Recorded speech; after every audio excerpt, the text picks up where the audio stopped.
Yeah. If I die tomorrow, I hope you hear these words. I ain't here to flip no birds or sip no serve. Hope the future generations can get this urge. Stay woke, youngin', and avenge these nerds.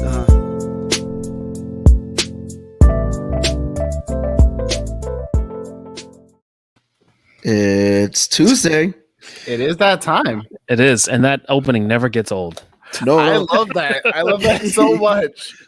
Shout out to Lou Scythe, Lou NYC. If you guys want to hear more from Lou, make sure you check it out. We got his Destructoid link in the description, so make sure you guys hit that link to check out his album, The Agenda. Lou, again, much love to you, brother. You'll see him on the 100th episode of Nerds, which is going to be next Tuesday, episode 100. Guys, yo, that's so surreal. Who would have thought? Who would have thunk it? Look at us. Who would have thought? Well, before we get into the episode, just some quick news. So Medusa's Cascade, make sure you guys are checking that out every Saturday. Is the Medusa Cascade in the description after the show if you want to see some other dope streams, nerdy content. Little update on Medusa's Cascade. There will be no new episode of the actual campaign, but instead we will have a Thursday episode dropping of the first episode of the recap series. So collateral recap with our boy Alex will be dropping this Thursday. Go check that out. So you have no excuse. You can catch up on all the episodes. Yep. And if you guys want, go to the Nerds Network in the description where we share all of our friends' streams and everything from podcasting, streaming. So if you guys want more geek content to follow, make sure you're checking that out in the descriptions. So without further ado, Nerds Network. I like that. Yeah, I like that. We're networking with people. So without further ado, because we want to get into the juicy topic that you all come to join us for, which is WandaVision, because we got a lot to talk about. And we already have some people here. Wait, where is it? We have Jarrell. Yes, Jarrell. What's up, brother? Brother over at Comics Cast. Make sure you check him out. Jarrell, you got to catch up, man. You got to catch up. Yep, you do.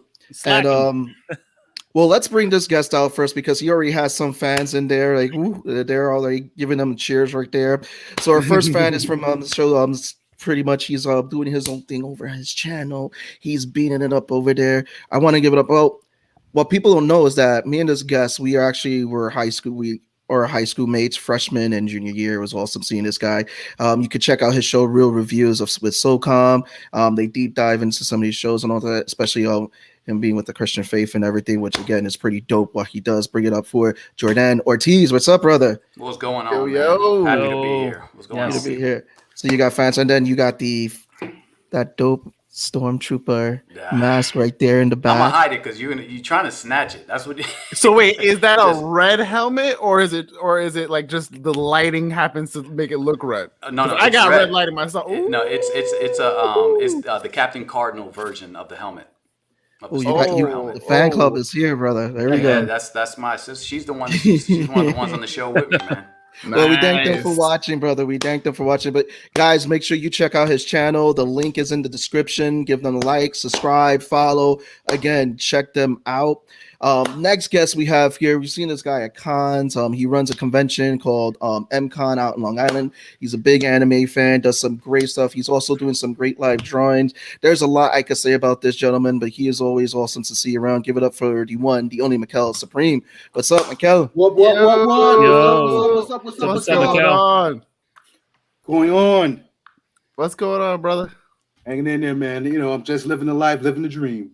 Aren't we all right now, right? Yo, I haven't seen you since like, in MeonCon, what, like 2 years ago now? Oh, I miss you, man. It's been too long. Yeah. It's been too long, brother. Yeah. Definitely. I miss And Beyond, man. It was a nice show. It was nice, wholesome. You can just chill and hang out, and so many friends to talk to, man. But you know, it is what it is.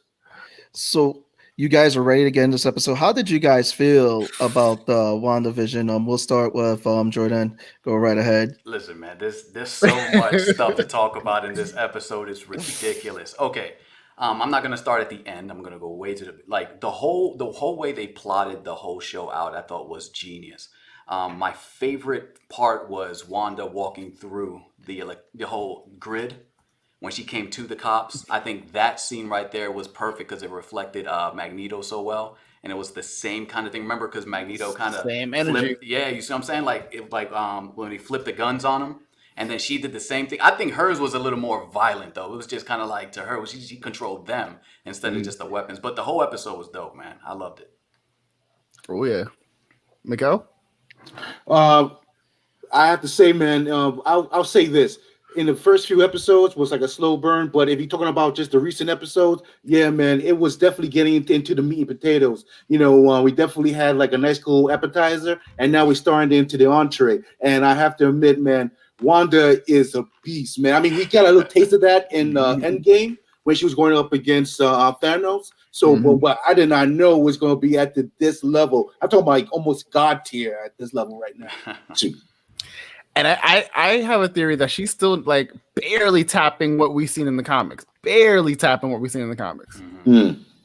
Yeah, no, definitely. I mean, she's like tiptoeing on that like Omega mutant levels type of status right there, and we are getting to finally seeing her powers of warping reality. Like we get a little bit of that when we find out about what she does with the clothes and how she's just turning Kevlar into just regular a 70s getup. But like this episode was on fire, and I have to give a shout out to Disney for giving us a 40-minute episode. I can't with these these 20-minute episodes were killing me. And then I saw I'm watching. I'm like, yo, when is this gonna end? Because I know they're gonna do me dirty. I thought like when she went back into Westview, they were gonna cut to black and be like, wait till next week. I was like, word, there's more. This was one of the longer episodes. I realized that like midway through myself, and I was like. I was like, this should be ending soon. How many episodes? I think 9. The's 9 total. So we just hit episode 5. We got 4 left. Yeah. Oh man, I hope they're longer. Do you get like a season 2 vibe out of it? I mean, you think that they have enough gap to go ahead and do a season 2 out of this? I mean, I feel like I'll call it now. They could if they wanted to, but they're not going to. I mean, even if they did, it would probably be after Multiverse of Madness. Because I think when Kevin Feige was talking about it, like this is literally leading up to Multiverse of Madness and how she's going to get involved with Doctor Strange, and even with the antics that we saw with the recasting that we saw at the end of the episode, there could be multiverses colliding. There's none of that spoiler stuff. Don't do the thing. Don't do the thing. Do the thing, Tone. Do the thing. I didn't give my spoiler warning yet. Do the thing. Do the thing. All right. So, as always, on the Nerds of the Round episode, we are a spoiler-full show. We are talking about WandaVision episode 5 on a very special episode. So there will be spoilers. Be aware. Be scared. And if you haven't seen the show yet, why you watch? I mean, I appreciate you watching us right now, but you got to go watch the show. Tony Stark has died. Pietro has died, but now has come back as your man, Evan Peters from the X-Men. I'll think how are you going to put that in the spoiler warning, right? Yeah, it is. The spoiler in the spoiler warning. Yeah, no, I have no shame. Do you think this is the start of now introducing the X-Men franchise into the MCU? You think that's why they did it that way? I think they've been hinting at it, and the fact is that someone pointed out that Marvel did a big purchase. Disney did a big purchase, by the way. They purchased all of that Fox content, which included the X-Men, the Fantastic Four. And the only one who knows how he's going to introduce stuff is the man himself, Kevin Feige. And he is laying breadcrumbs right now because we know how he loves to lay breadcrumbs. But if you notice with the details of one, she manipulated the clothes of Monica, right? To now be from the existing thing that she had, right? Yep. You also see it where she has a Pietro, but she manipulated to have a Pietro that's still here. So she's manipulating reality to be something she's plucking them from other universes. Essentially, she's like, oh, like in another universe, my brother still exists. I'm plucking them out. So I think she's just going to keep pulling in other sources to make up and construct the world that she wants and loves. So no, I'm loving the comments here. Like, yes, this is going to lead into the Doctor Strange movie. We're already seeing her in the poster. Thank you, BK. Apologies. And yes, this is going to be a reverse version of House of M. I really think so. I think that too. We've been saying because they hinted at House of M in the very first episode with the bottle of wine, which I thought was pretty dope. We're going to get into that engineer. So we're looking good. We're jumping ahead in this. So Right? I mean, how did everyone feel when Agnes was breaking character and everything in that first scene? How did Tone? I'll let you lead. I think that was. Oh no, my God, go ahead. I mean, we were watching it and I was like, wait, what happened? Did she just like try to run it back? Like, line. It was very much confusing, but also this isn't apart from who we think Agnes is. We think she's Agatha Harkness. So we think she has a much bigger role to play in WandaVision. Agnes is definitely not like the rest of the Westview inhabitants, like how we saw when Vision did the mind wipe with Norm, and Norm just started going like crazy.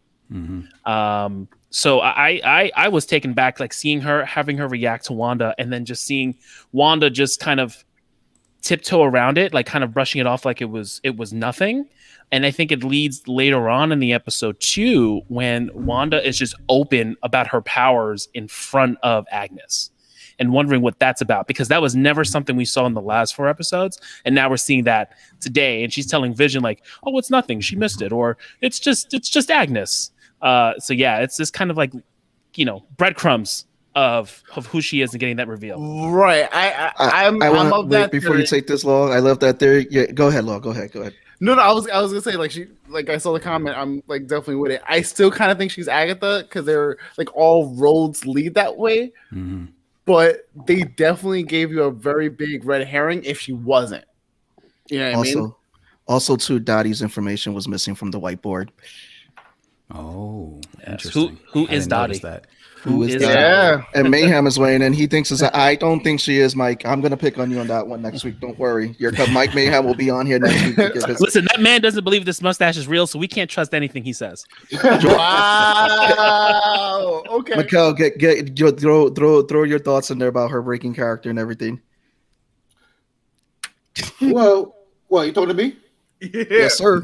Okay, yeah, I'm thinking that for me, I had a theory that she was probably one of Wanda personalities. Like Wanda created this whole universe from her mind in a way. So I was thinking that maybe Agnes was probably just like a multiple personality trait. Like when she was talking to Wanda, like she knew who she was in a way that and that she was part of her. That's what my theory was a little bit. Like a multi-personality trait, that kind of thing. If that makes sense to you guys. Oh yeah, yeah. That is a very big hint. So I've been looking at all those theories the same with Charles. We're getting a lot of good ones here. Good nuggets, Jourdan. But there've been many glitches. Glitches. I mean, don't forget in the other episode, I thought it was like a editing issue when something went wrong and then Vision just suddenly stopped and then refocused right back into the script in a way. Mm-hmm. And I was like, wait a minute, what just happened? It made you like, what? Was something wrong? And then I realized, that was part of the whole thing. She was like just flipping the script on everybody when it comes to it. Yeah. And just like really quick to your point, Mikkel, something I noticed is that when we go back to the outside and we see what Darcy's saying, Darcy's always saying, oh, she cut this out of the feed. So it's getting to a point where I'm watching WandaVision. I'm like, am I watching Darcy's feed or am I watching what's actually happening? And like we really notice those things, like when the aspect ratio changes, that's usually the biggest dead giveaway. But it's, what happened with Vision, I think like last episode when he did that cut, was that what Darcy saw, not what really happened in that moment. And I think it's just really like making your mind rattle, because it's like the super meta thing of like, what am I watching? I'm watching the TV show in the TV show, or am I watching the TV show? when Vision did his thing to his coworker Tone, do you think that Wanda saw that? I noticed. You don't think so? I don't think so. I mean, when Wanda kicked out Monica out of that zone there, no one got to saw that. They just saw her after the fact. Mm-hmm. So I mean, I still think they just they see what they want to see. I mean, from the TV show. But what I'm saying is, can Wanda see it? Like, can Wanda see how everyone else is interacting and doing their thing, or did she create this town essentially and kind of gave them free-ish will?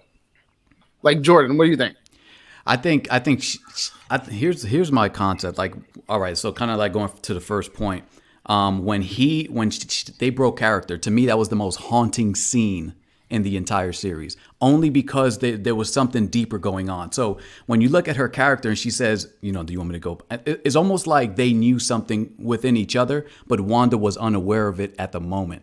And that's what made it creepy, because Wanda was unaware of something. And I think that was the biggest thing for me in that scene. So what was the other question you had?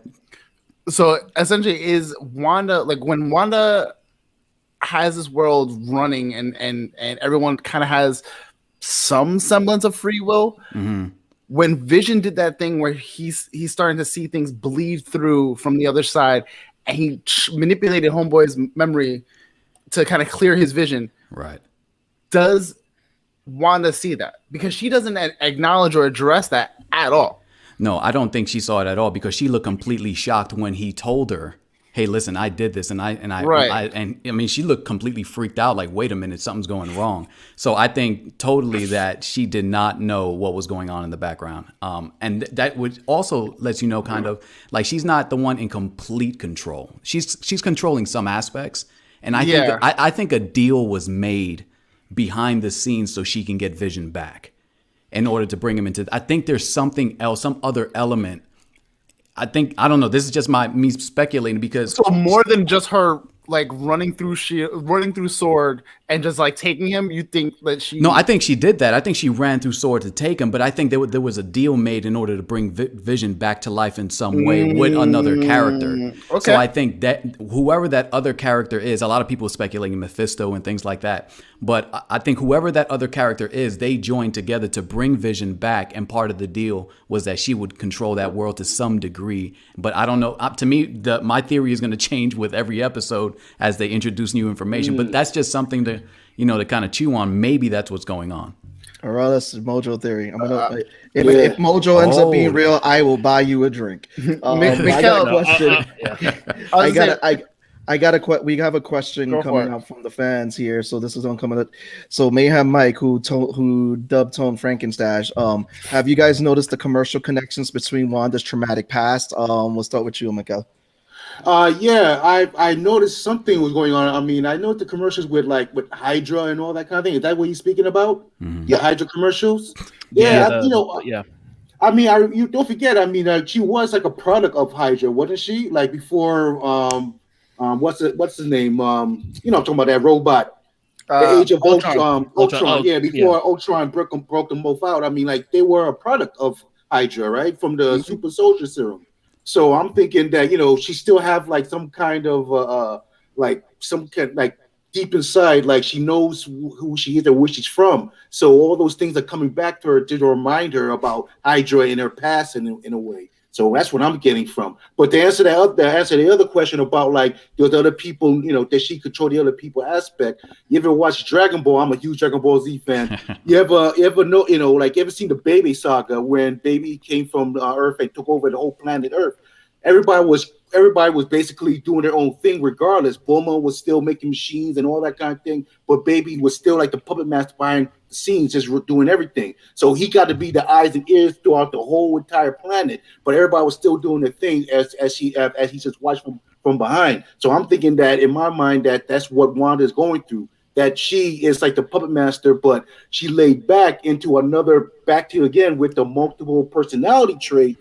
That she doesn't know what she's doing, but she has another personality trait inside of her controlling it, like a darker version of herself, like a dark phoenix in a way. So I'm thinking that's what's going on. She's just laid back while another personality is just controlling everything around there. But there was a theory going on about that Swan when she was having the babies. She couldn't make it disappear for some reason. Yeah. Something going on there a little bit. Like something's happening where she had no control of that matter and that frame of mind. Does that make sense to you guys in a way? No, it makes perfect sense. Yeah, no. Yeah. Jourdan, you want to tackle that question? I mean, for me, the Legos episode, I think the Legos commercial was, I think, perfect the way it did it. I mean, it brought in one of her biggest traumas because, I mean, you look at that scene when she brings him up to try to save Captain America and all the people die in that building. She is traumatically just messed up.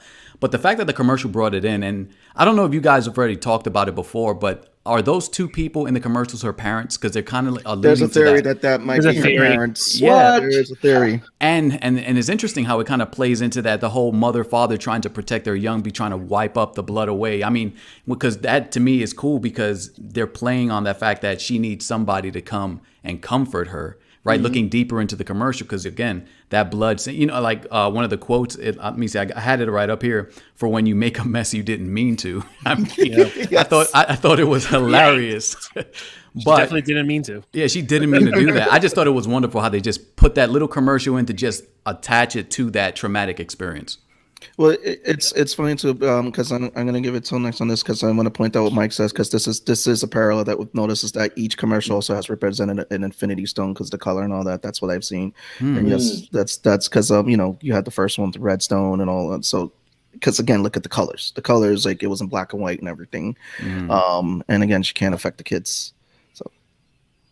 Yeah. But to the commercial thing, you guys are like, all hitting them and like, yeah, we've been definitely noticing them with, the traumas and the Infinity Stones with the first one, the toaster being a Stark toaster. And then Stark's shells was on top of the building that she was in Sokovia. And then the toaster being like the dot in the middle, Mind Stone.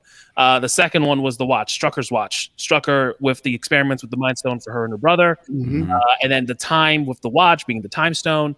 The Hydra Soak, I think kind of the same thing with kind of Hydra being involved with everything. But the Hydra Soak, I guess it's a bath ball, was shaped like the Tesseract, the Space Stone.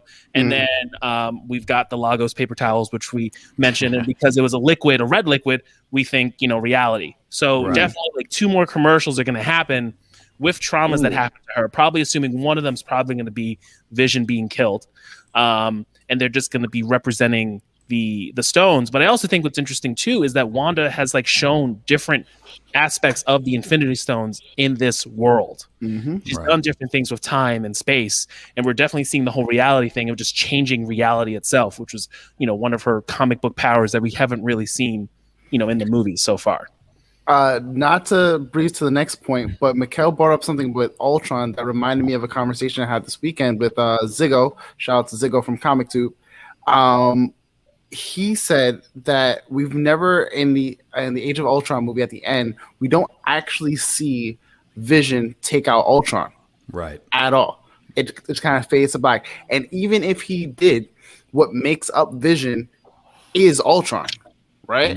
So theoretically, by her bringing Vision back to life, she might have technically just brought back Ultron, which is like something that I'm like, oh, please tell me that's the long game, because I would hate passionately if they just like dismissed him as like some throwaway character. Because we can get more James Spader. Yeah, absolutely. I was definitely frustrated when Ultron was wiped out, and in theory, because I'm like, this dude is devastating. He's not like no throwaway villain. Right. He's a devastating character. Now, one thing I'll just say this has always been an annoyance of mine with Ultron: his moving mouth. I hated that.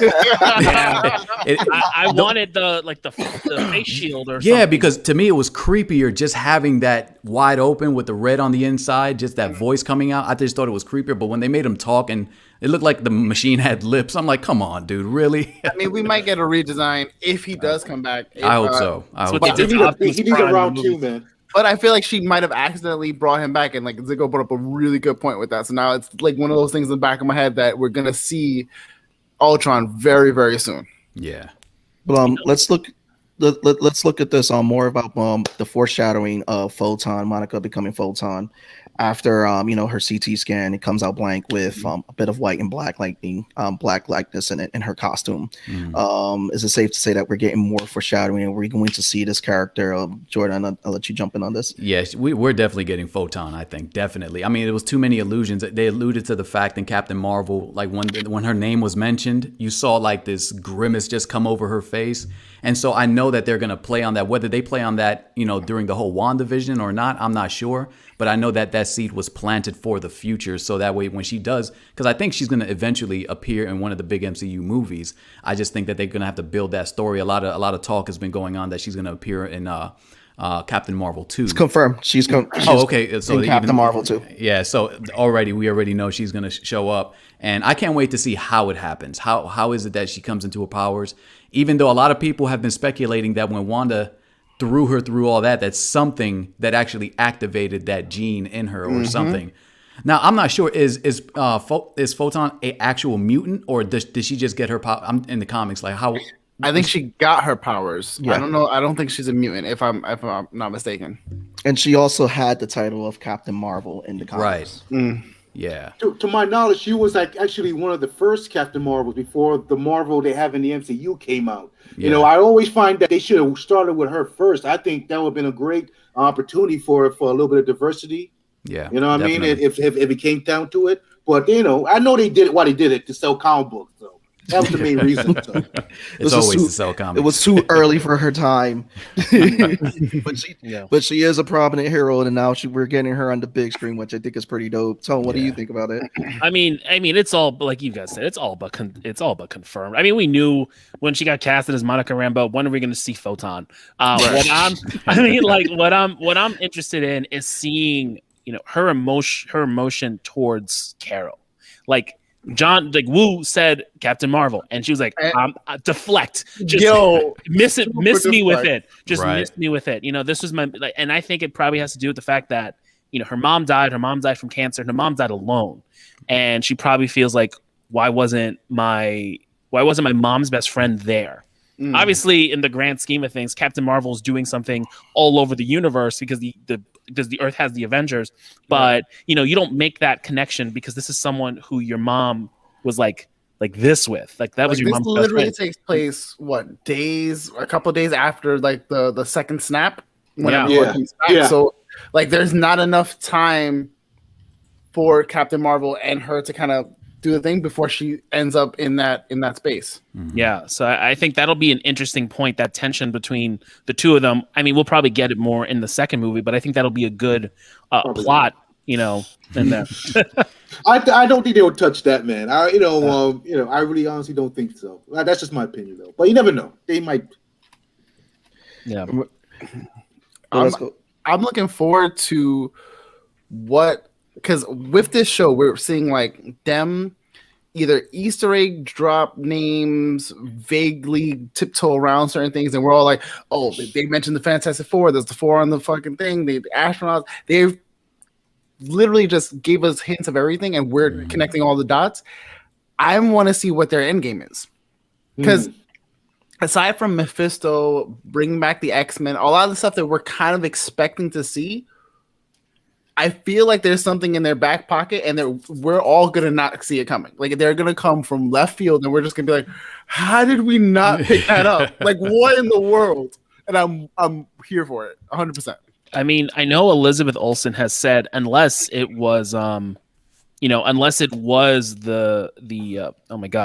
Evan Peters reveal, she has said that there is a reveal in this show that's like super surprising. So it could be the aerospace engineer, which I don't think it will be that. But it could be something else, because I don't think Evan Peters was, that's it, because he may just be, there for a blip, and then he's kind of gone, no pun intended, I guess. And then he's there for the show, and then kind of when she comes back to reality, he's gone, because her reality is that her brother's dead. And it's kind of like a wink to us as fans that, hey, we're going to do this, just not yet. Right. But a question I wanted to pose to everybody was just kind of like, what's the deal with Director Hayward? What do you guys think his end game is? We first saw him, he seemed really chummy with Monica, and then all of a sudden he flipped. He reveals this side of him where he thinks that Wanda is just this terrorist, this aggressor that's turning this entire town into like a zone. What do you guys think? Dr. Doom. He's the what's the senator from the X-Men kind of guy? Like, he's the guy, like, he just sees powers and he's like, I'm not here for it. Like, they're too dangerous. They need to be in check, blah blah blah. And he's just 100% not here for it. So I feel like he's gonna be set up later on to be one of those, like, with what is Red Hulk's Colonel whatever his face? Oh yeah. Like I feel like he's gonna be one Lightning? of those guys. Thunderbolt. Yeah. Like he'll be one of those guys later on. We'll see down the line where they're like, "Yo, we gotta like. I know we had the Sokovia Accords, blah blah blah, third, but we need to like approach this again and really like get these people in check." And like how Mike pointed out, Senator Kelly. Yeah, that's what I was thinking. That's what I was thinking. Like I feel like eventually down the line he'll be one of those kind of characters. And no, he's not a scroll, Mike. Stop it. Behave. A scroll director. Oh. Jourdan, what is your thoughts on that with that question? With that character, I think I'm gonna agree with your boy because I think he is gonna be set up for the person who's against the mutants, like the Senator Kelly, and I think it makes a lot of sense to kind of set up his origin kind of here, so that when he does appear in the bigger films, that he's like a real threat. And I think it's a great theory. I think it could definitely work. He's from a place of power, by being the director of Sword now, and by showing that display of power, and like him pretty much pissing his pants because of Wanda, like he has all the fuel to be like, you know what, I don't want this, and I'm gonna do everything that I can to make it not happen. Right, because you could even see his hatred, right? When they said, "Well, what's her name? Wanda? Does she have one of those silly names, And they're like, "No, just Wanda." I'm like, "Of course, Scarlet Witch." I want to know if he was affected by the Avengers in any way, in any of their collateral incidents. Because some of the characters are like that. Yeah. Do we have enough information at this point to know if maybe he was in New York at the time of the New York incident, or any of the other spaces that the Avengers have been, and he could have lost his wife or whoever? Well, we know that he was at least familiar with the Sokovia Accords. Mm-hmm. So there's got to be some tie into his origin point and character to saying, okay, it's something there affected him. Because again, kind of like what you guys were saying earlier, he totally flipped the script once he saw Scarlet Witch. And he's like, oh man. And then he walked out of there. And then that's when everybody turned on him. And so I don't know. I think there could be something more with that character going on. Well, I do like the Magneto homage that we got there when she turned all the guns on him, kind of like what Magneto did in the first X-Men movie. But Mr. Supreme, what are your thoughts about Director Hayward? I want to get your thoughts. Well, me being a comic book writer and storyteller and whatnot, I mean, you always need that ordinary human that's against powerful beings. That's God tier. You have Lex Luthor in the DCU. You have also that general that's against Superman. You also have what you mentioned from X-Men, things like that. So it's pretty much a common knowledge and law to actually have some kind of regular human who's powerful and has a lot of ties to a lot of things, and then always sometimes they put a tragic backstory to it all. Like, you never know, they can always recon anything they want to do if they want to make it seem like the Avengers did something and they're trying to save someone and it affected his life, he got his wife killed or whatever the case may be. I mean, you never know. They can always recon it, but it's always in that kind of story, because you cannot have every villain be like, oh yeah, I got superpowers, I'm being evil and being bad because I had. You need that normal human person, so we, the humans, the readers, the viewers, can relate to that character and see why, from the other side of the fence, why he's this way. So it's just common knowledge of law and storytelling. Yeah. Mm-hmm. Yeah. Mm-hmm. I mean, it's going to be similar to what happened with Spider-Man, right? Like, we just found out that Mysterio was this dude who used to work for Stark. Yes, and that was bugged out. I'm like, Mysterio just worked for Stark, but it was a good way to play on the story. You know what I mean? I think it was smart. It was well done. But that blew me out of the water. I'm like, he worked. And then all of a sudden they started bringing on all these other characters. They had this whole coup of disgruntled workers who came against Tony Stark. You know what I mean? Only thing I didn't like about that was that they putting way too many ties and too much things on Tony Stark's shoulders. I mean, even had who are we talking about from the first Spider-Man movie? Vulture. The Vulture. He also got messed up because of Stark's industries and whatnot. To be fair, Tony has the reach and means with his company before he started actually owning up for a lot of his decisions and things that he did. He has a lot of shit to pay for. So it's not out of the realm of possibilities that his money can walk and stretch the lands of the earth. It still feel like lazy writing, though, man. I mean, like, that's what I was gonna. It's so convenient. Like, oh, let's just say Tony Stark did something. There's other rich people out there with different businesses that can do that same thing to them. But technically, Vulture started because he owned a business to clean up and all that, right? They were cleaning up the mess. And then but then Shield stepped in. Shield, but Tony Stark was still behind it, though. It was still. He wasn't behind. He wasn't behind. He stole Stark technology to build what he was doing. So he was stealing Stark technology, and Tony, in a way, was kind of like Peter's Uncle Ben for the MCU. That's what they were. Pretty much, yeah. I get that point. Yeah, I agree. So that's kind of like how they tied in Tony when it came to that story. But I agree. Like, yeah, I mean, he's been set up as the big weapon manufacturer in it, and I guess that's how they were tying Tony Stark more into his world. Is that they're stealing his tech and all that? Right. Yeah. So, and then we're going to jump in again to potentially another famous person, another famous smart person in the MCU. Who do we think the engineer is that Monica references? Who do we think? It has to be Reed. There's no way that. So I was watching like someone say it, and they were like, not only was it mentioned with the, I know, an aerospace engineer who can possibly work on this kind of things, but when she was first when Monica was first coming back to S.W.O.R.D. and she was walking with Howard, and he goes, yeah, a lot of people lost nerve after the last few years. That's an indication of like they probably already went on their mission. If they lost their nerve after some incident in space, that would have really traumatized them. Oh yeah. Oh yeah. I'm fully on board that they've already done.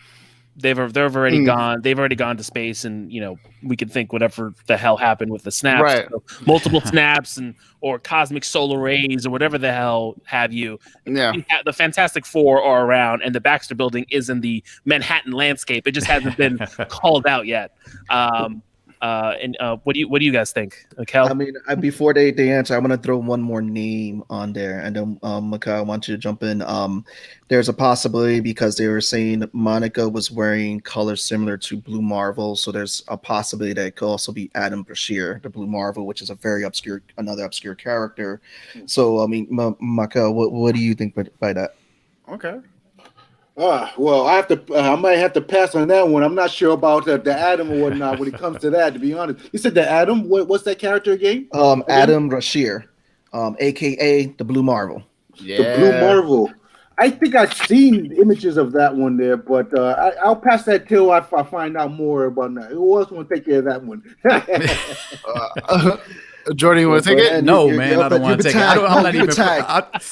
I don't even know who. Like, I'm not even familiar with Blue Marvel, so I was the worst person to tag. I'm the one that just lost you the match. So, do you guys think it was Reed Richards then, the highest person at the totem pole? Everyone's saying Reed Richards. They might introduce Blue Marvel at some point because he is, based on what I know from him, he's one of those characters that, like, was in the superhero limelight and then was told not to be a hero once he revealed his identity. Because in the comics, he was a hero around like the 60s or whatnot, around the civil rights movement. Turned out he was black, and they were like, can't do that. So that he had to rescind like being a hero for a while until, I would imagine, like if they're trying to bring him into the MCU until now when they need him. I forget the name of the guy who was like, I think one of his best friends turned like real big bad guy enemy kind of thing. But if he ties in with that, that's a possibility. But I don't think that's where they're going with this yet. I have to put a little bit spank on that too as well. I think that they want the only reason they never do MCU movies or introduce any new characters is to sell comic books, and the only thing they do is they stay safe. They stay within that frame of mind. Everybody knows Spider-Man. Everybody knows the X-Men. Everybody knows Captain America. I don't really see any point of bringing out this Blue Marvel character in any way. That's just my opinion, if anything. But I really can't see. At least not yet. Because they've brought up obscure characters. Remember, before the Avengers, I was going to say Guardians of the Galaxy. Before the Avengers, as we know them, were a thing. A lot of these guys were like B-C lister, like not selling big toys and You're whatever right. the case is. No Iron one Man would have was an thought. A-lister. No one in their right mind would have thought 20 years ago that Iron Man would have been the dude on the front of big movie posters. Destroying the box office. And this is the age of pushing diversity out. So maybe you might have a point there. I think if anything, Blue Marvel might be more introduced in the second Captain Marvel film as an introduction to the character versus trying to introduce a character like that in WandaVision with everything else going on. Right, there's way too much going on for that to happen. Right. I mean, I agree with what you guys are saying. The only reason why I would say if they decide to make this aerospace engineer just like a named character and not just a random aerospace engineer that she knows, and I would go with Blue Marvel because I think Reed Richards is not going to show up on the big screen. I mean, on the small screen. He ain't showing up on Disney Plus. There may be, but he doesn't. But he doesn't have to show up. No, they literally just mention him in name, and we will know when he comes later. No, but even if they did bring in Adam Brashear, like they could potentially just bring him in as Dr. Brashear, and he does his thing, and that's it. And then down the line, we have Blue Marvel. Like I would think they would do that with an actor that we may or may not know who he is, because I know in the comics he's much older, but we could have a younger version of Dr. Brashear because we're going to be dealing with the we touch the waters, and I know because this is going to be the age of diversity in Marvel, because that's exactly what they're doing. They're going full gambit on it, and we know that Falcon and Winter Soldier is going to deal with a black Captain America, and so they had to get U.S. Agent. So them bringing in someone else to bring in that diverse that MCU desperately needs could do it, and they kind of just building him up as like this scientist that's there and then has like a secret or does something. But we'll see. I don't know, but So I feel like I kind of feel, and I'm going to go out the frame here a little bit, but I kind of feel that concluding with WandaVision, like you guys mentioned earlier, that Doctor Strange is somewhere in the background, and they're going to introduce the next new movie. Mm-hmm. I kind of feel like with her bringing back like that X-Men version of her brother or whatnot, and things like that nature. I think that things are going to go out of whack in this series, like. Wanda's got to go crazy and start bringing so much other stuff around, where I think what's going to happen is that Doctor Strange is going to come in and say that, we had a deal. I think he made the deal with WandaVision. I'm going to throw that out there. I'm not going to bet money on it, but I'm going to throw that out there. And then he come in and then try and clean up shop and be like, we had a deal, and whatnot, and, mess that up. So I'm going to come train you, and then I'm going to show you, we're going to try and fix this with the whole going to the multiverses. And going to multiverse. In the comics, at one point, Wanda went so out of control that Doctor Strange did have to stop her and like try to help her with her powers, until he eventually just had to put her down for the most part. I smell cameo. I mean, do you think that possibly she's going to hit the pinnacle of her power in this series at some point, and then she's going to become the villain for Doctor Strange, and he's going to have to fix her in that movie? It's a possibility. That's what I think. It's a possibility. Like that last episode might be like she's hit the height of her power, and Doctor Strange has to show up and fight her. And then in that film, he kind of reins her in, and then they start fixing everything. I mean, that's just a possibility. That's came. Well, you know what lends to that? I like. You know what lends to that? If you look at the end of the first episode, the credits and the writers and artists that they thanked in the credits on the first episode, it gives you a hint of what storylines they drew from, and one of them was Avengers Disassembled, where Wanda was the villain in the story, and that was the story that led into House of M, because in that story, Wanda killed Hawkeye, showed her that she has the powers of resurrection because she resurrected Jack of Hearts before she blew him up. She killed Vision, and the way she killed Hawkeye was crazy. He basically blew himself up in trying to stop a fake Skrull invasion that she conjured. Oh wow! Yeah, see, that's the thing. I think she's going to be the ultimate villain and then lead into the next film. But I there's so much there, of course, with the whole X-Men thing. I know you guys are familiar with the House of M, no more mutants. I think there's going to be more mutants. I want to know more. I think there's going to be more mutants. And I think this is going to be the origin point of kind of setting all those things up. Because, like, here's something and this is me just juggling out a crazy idea, right? So I'm scrolling, I'm like, they're always saying for the children. And the first thing that popped in my head, even though it may not be perfect, is Children of the Atom. And that's the thing that popped in my mind, for the children. And that's going to be that origin point of the mutants kind of spreading and at least something sparking with her. So that's what popped in my head, Children of the Atom. And by the way, I don't know if you guys saw it, but Deadpool is confirmed rated R, and he will be in the MCU. Yeah. Man. I've said years ago with I think it was in passing with Pete actually, but in passing that Doctor Strange, all you need is Doctor Strange and Deadpool to get mutants. Like all Deadpool needs to do, and someone said it was him just to be like, "Oh, is it just me, or did everyone else come with me?" Literally, like once that happens, we can everyone's there, kind of thing.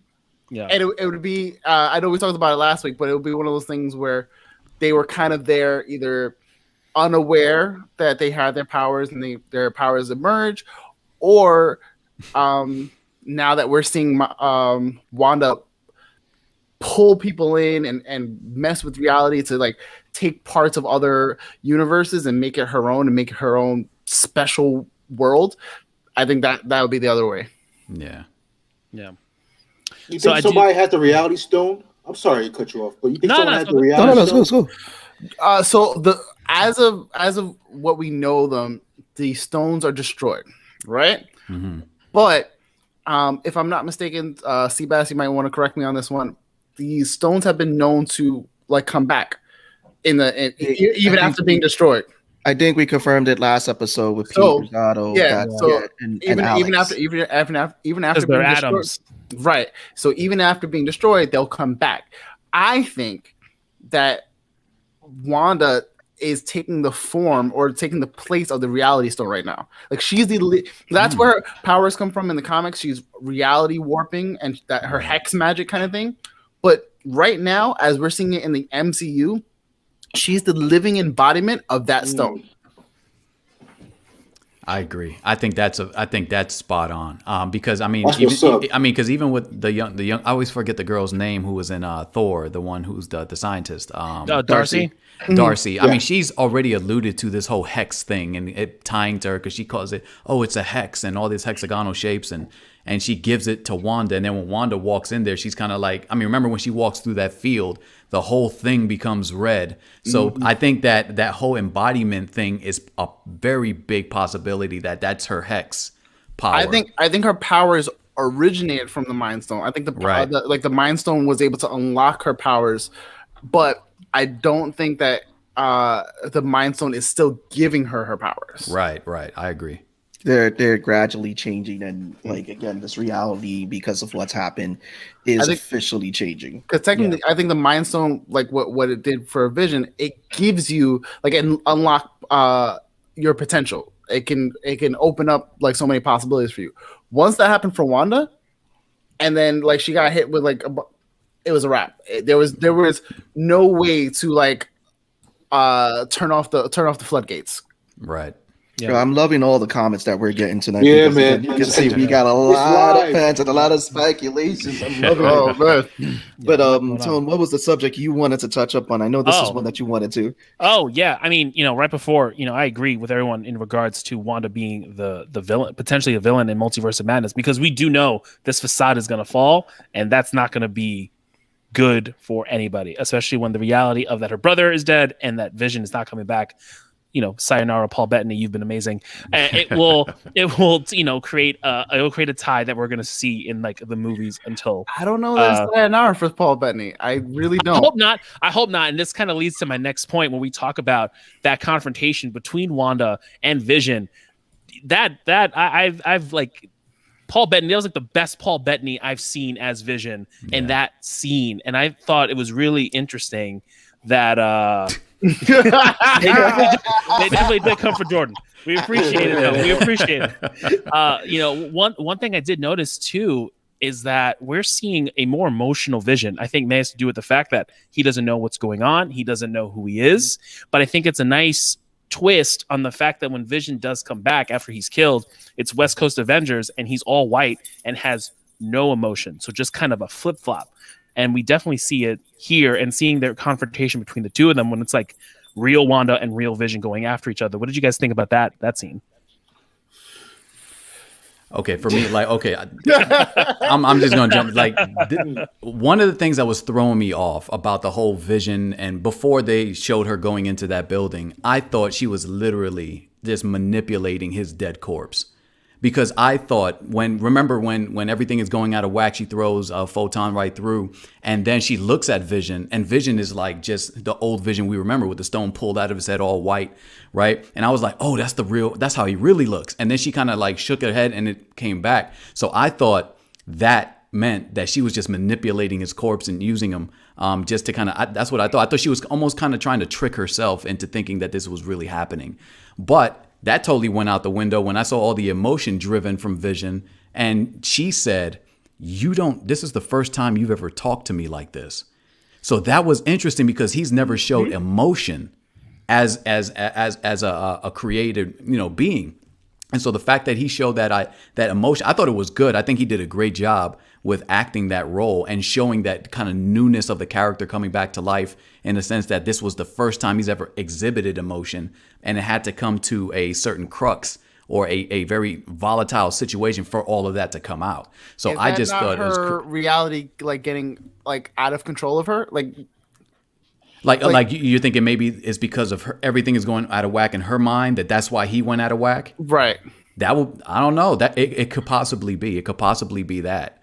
Or she's had some semblance of control, and now because everything's going out of whack, even she looks confused because she's been controlling everything. And this is why I said something in the background happened before we got to WandaVision of a deal being made, and then everything starts going out of whack. And that's why everybody's like, oh, Mephisto and all this. I'm like, I don't know about Mephisto. That's a big character to bring into a small series like that. So could it be? Maybe. But to me, if you're going to bring in Mephisto, you got to bring him as bad as possible to do that character justice. Even Dormammu was done better than that. You know what I mean? Well, James touched up on a good thing. He's like, basically, it's the theory of nightmare, which we have touched up on in a previous episode, that there's a possibility of nightmare, and it could possibly be that Dottie is nightmare. We don't know yet. Oh, yeah. Go ahead. Or this could all be a nightmare. Yep. Go ahead, Miguel. That'll be messed up. That'll be like the Walking Dead theory that Rick wakes up in the hospital.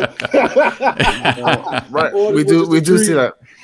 Oh no! Well, if there was a true confrontation that's going to go between Wanda and Vision, I believe that Wanda would always win, because I really think that she has really major control. She did lose control when things get out of whack, as you guys put it, and with emotion, you kind of lose control. That's why everybody was just like Vision was like going like all emotional, as you guys say.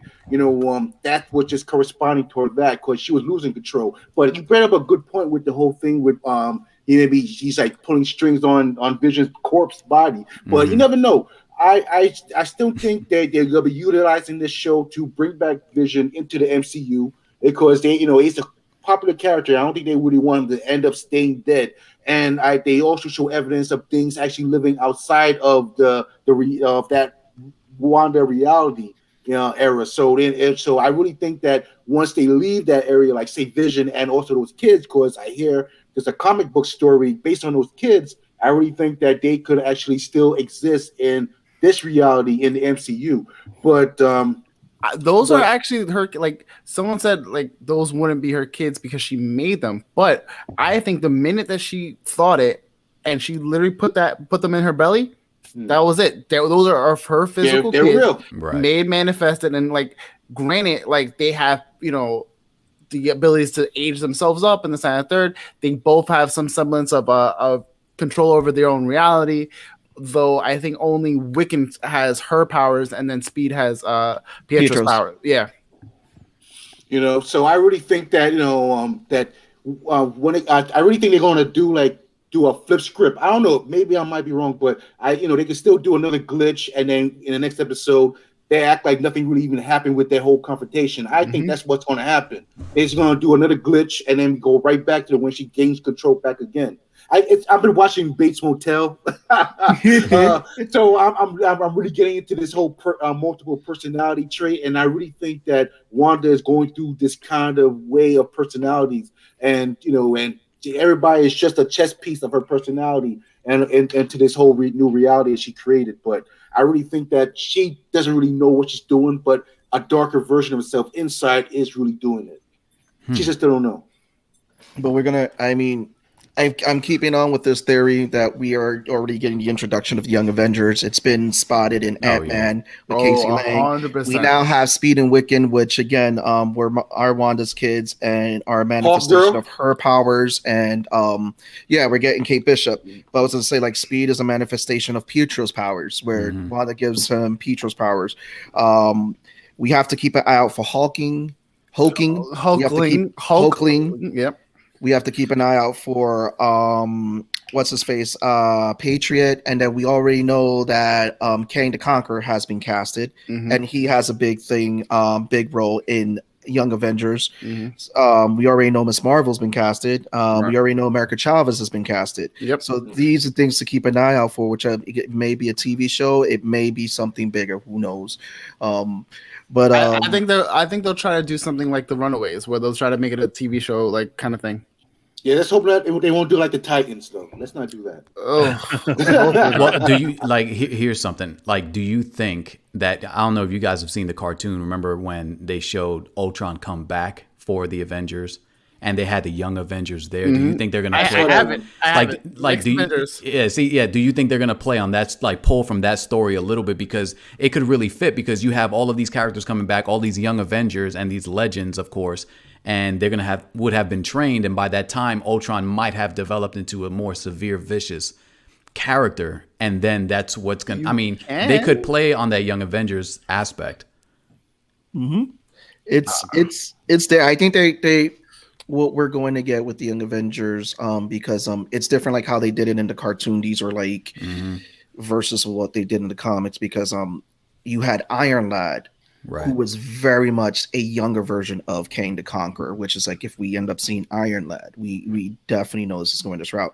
And you may see them pull elements from the cartoons of those young heroes, of introducing and trying to build that up.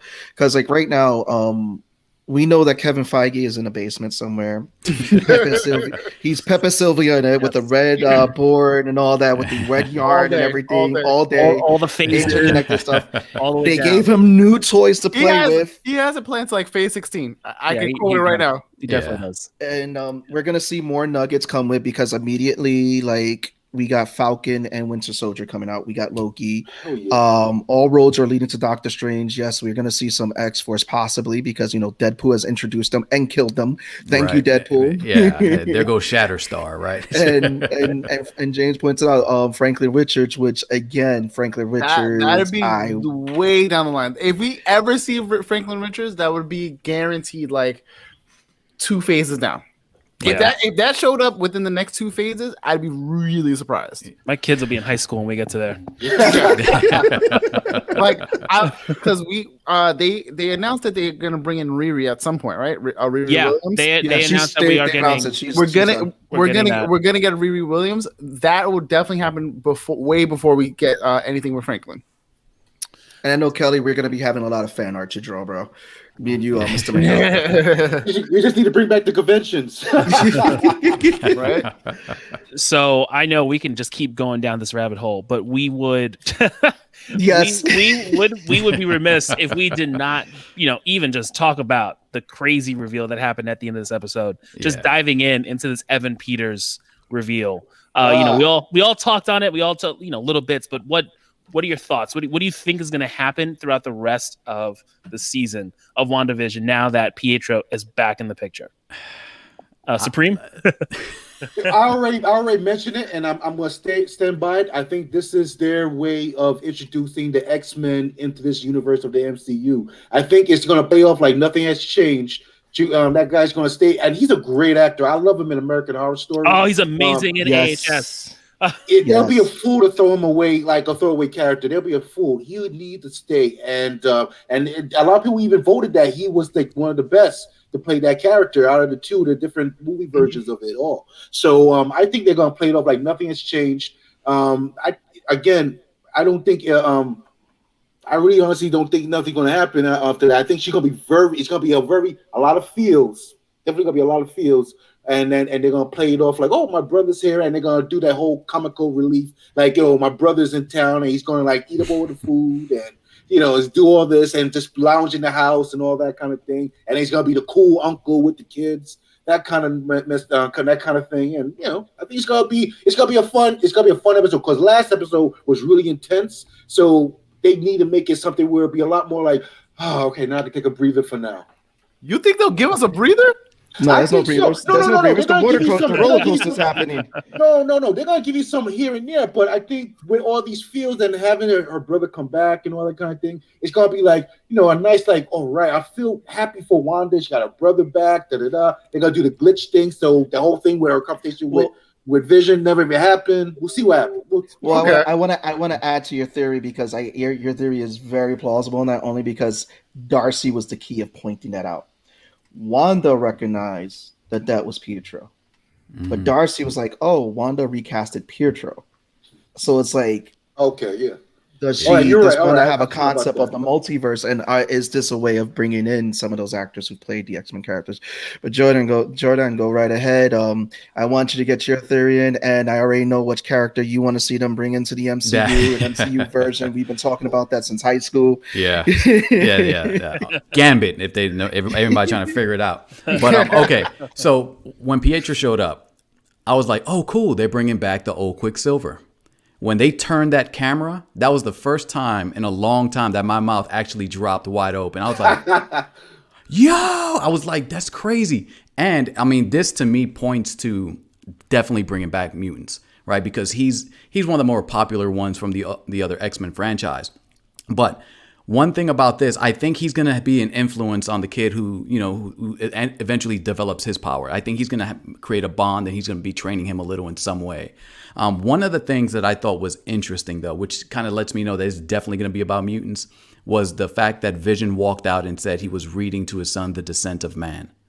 Now, when you read that book, here's one of the things. It says, gotta make a way for the Homo Superior.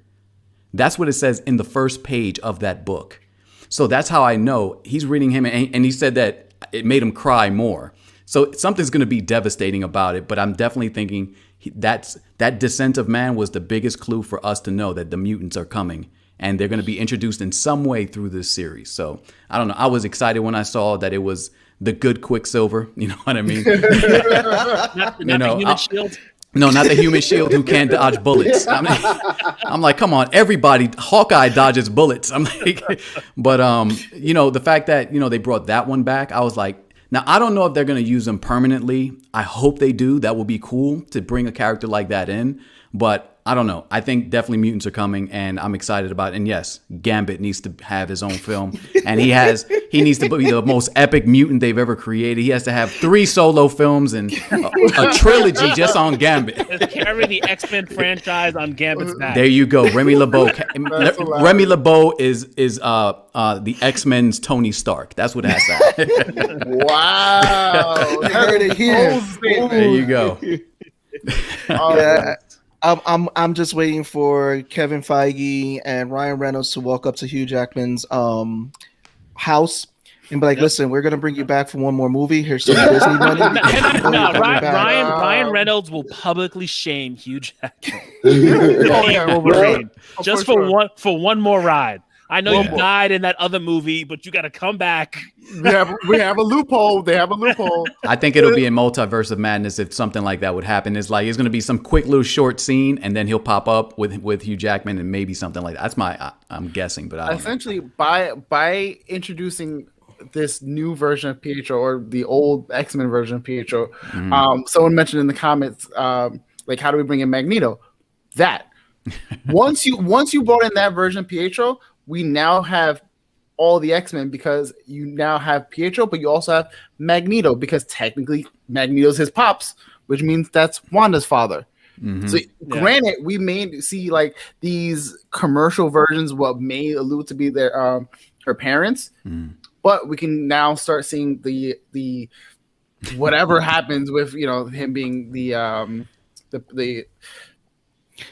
I like James' parents. comment. I think I always forget who the mom is.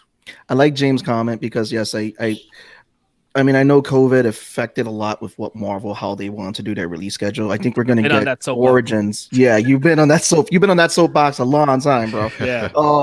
But yeah, I think with the Eternals, we're going to get an Origins of Mutants, an explanation of their origin story. Because if you really look at how Marvel's been playing with the past, like how they've talked about Captain Marvel and that, Captain Marvel brought the attention of superpowered people to Nick Fury, who start looking for them, and that's how he started the Avengers Initiative. So they've already played with their past. So I won't be surprised if they use the Eternals to explain that mutants have been around in the MCU for a long time. So I think that's what's going to happen. And this is from you, Jourdan. Be careful with Gambit. You'll wind up with Taylor Kitsch. I hope not. I hope not. I had when I first saw I lit up like when they first introduced it. I was like, yo. Then I saw the movie. I was like, no. I was like, no. They just messed them up, man. But hopefully we don't end up with Taylor Kitsch. Don't bring that one back. So we're at that hour, but I wanna get everyone to say their favorite mutant that they want to see brought to the MCU. We don't have to name actors because if we try to name actors, that's gonna be forever. But what are some? We already know Jordan's pick. Jordan's gonna go with Gambit. You can't pick Gambit. Actually, we're taking Gambit off the playing field. Pick another mutant. Wow. Okay, that's fine. That's fine. You can take him off. I want to see Morph. Ooh. I would like to see Morph being used. I would like to see Morph being used as almost a spy by Senator Kelly to infiltrate X-Men and stuff like that. So that's who I would like to see come back, Morph, because that'll be funny. Ooh, that's a spicy take. I like it. Supreme. It's way too many to even decide on. I mean, like I can even go with the bad guy route, whatnot. But I wouldn't mind the whole theory with Magneto coming in as her father, whatnot. That'd be like a whole family reunion right there. Can you imagine Thanksgiving dinner and at that table? That would be funny.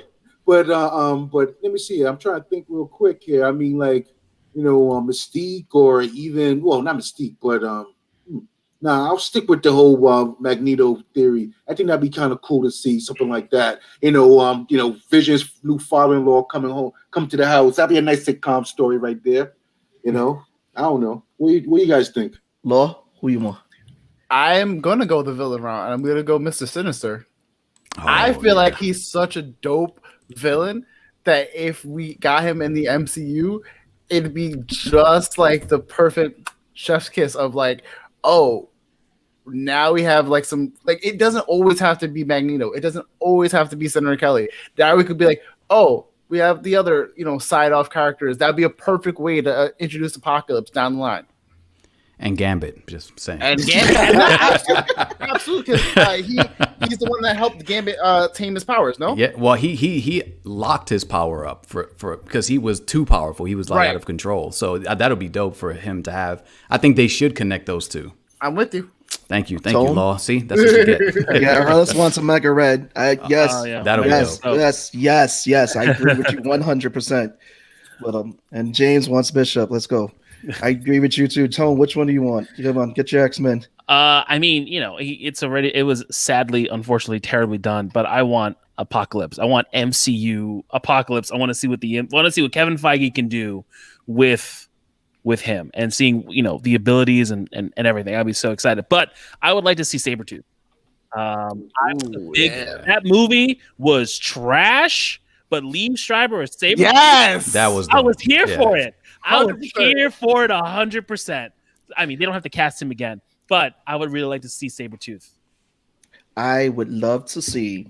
I mean, I already got my Juggernaut played in Deadpool. They did Juggernaut justice.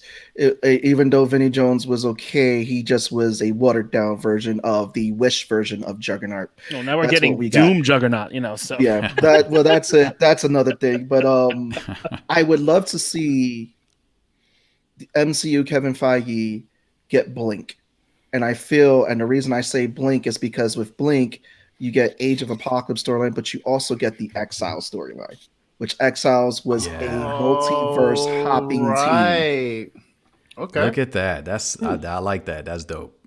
Okay. But we're at that hour, so I want you guys to plug away. This is the plug hour where we plug you away. Mr. Supreme, we will start with you. Go right ahead, brother. Plug yourself away. I appreciate it. And I'd like to appreciate you guys for inviting me for this evening or night, I should say. It was fun. It was a real blast. I really enjoyed it. Thank you for this. But just look me up, Night and Day Anime.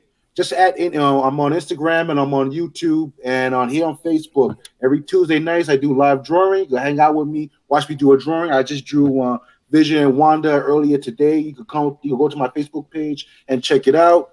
And I'm looking to get some more followers on my Instagram. So Night and Day Anime. Just that's all you gotta type in. Night and Day, not day and night, Night and Day. And Jourdan, give us the plug away. Come on. Okay, here we go. All right. So, Real Reviews with SOC, Servant of Christ Ministries. We examine film through the lens of through the Christian faith. You could look at my link under this description box here under the name Jourdan Ortiz. We go live every Monday at 8 p.m. and we review film. We just finished reviewing Into the Spider-Verse, which is one of my favorite comic book movies actually done on screen ever. So we just did about 2 hours talking about that film.